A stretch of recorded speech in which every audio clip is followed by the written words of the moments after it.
We had to follow up Northampton with its southern counterpart. Here are the stadiums and arenas of Southampton, England. We'll start off with St Mary's Stadium, which is situated right by the River Itchen, on the side of an old gasworks. It is the largest football stadium on the south coast, but it's certainly not the most characterful. It's reminiscent of many other English football stadiums built in the 2000s. The facade features a bit of red brick, a bit of metallic cladding, and some transparent material that I believe they call glass. Inside there's an equally proportioned bowl of red seats. The red, by the way, represents the blood of St. Mary. It's a little known fact that when she gave birth to Jesus, his halo actually got stuck and they had to yank him out. But yeah, nothing really distinguishes one stand from the next.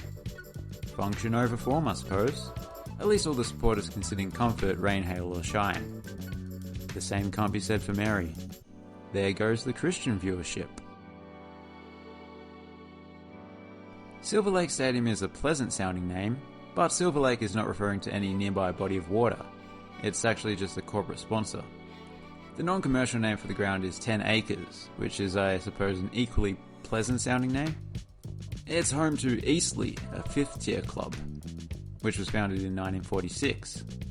That is part of the reason why they have a Spitfire on their crest. But the main reason is because they're nicknamed the Spitfires. And the reason for that is because the Spitfires were designed and built in Southampton. Of course they were built elsewhere as well, but Southampton is the home of the Spitfire.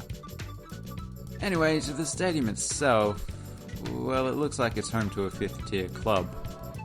At least it has a bit of variety amongst the stands. Utilita Bowl, also known as the Rose Bowl, not to be confused with the Rose Bowl.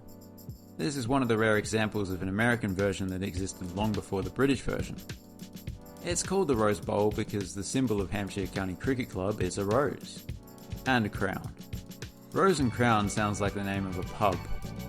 I bet there is a Rose and Crown pub. Yep. Anyway, off the top of my head, I believe this is the only county cricket ground that was built in the 21st century. And the design speaks to that fact. I mean, look at the field, it's symmetrical. Another aspect that presumably sets it apart amongst English Test cricket grounds is that it has a stand named after an Australian, that being the late Shane Warne who captained Hampshire. You may have noticed the big open concourses. Well, they're not just for ease of navigation. They serve another practical purpose. For international matches, temporary stands are brought in on top of them. They bring the capacity up to 25,000. That's a much better way of doing it than just having one big empty section like they have at Old Trafford. I thought I should include the nearby city of Portsmouth. Fratton Park. A large chunk of Portsmouth is situated on Portsea Island, including this ground, which means Fratton Park is the only professional football ground in English football that's not located on the mainland. The club has played here ever since it opened in 1899. But whilst it's old, it's not quite Tudor era. That's just for looks. The island locale is not the ground's only claim to fame. It was the site of the first floodlit match in Football League history. That was back in 1956. Design-wise, it's basically the exact opposite of St Mary's Stadium, as you would expect. Each stand is different from the next, which makes for a much more interesting stadium.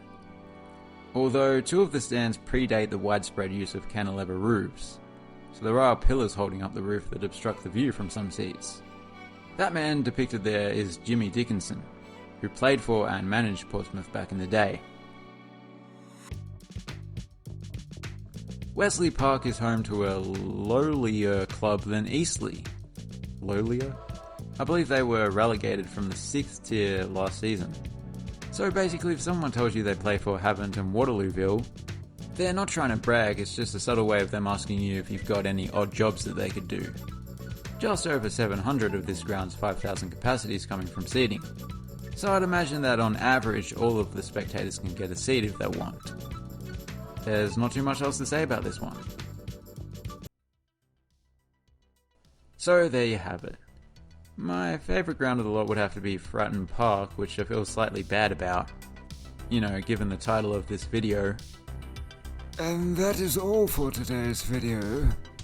But I think what you should do now is to hit the subscribe button, if you haven't done so already. It is an utterly dignified and gentlemanly thing to do. So please do it. And haven't got much more to say. And I don't know why I'm speaking this way.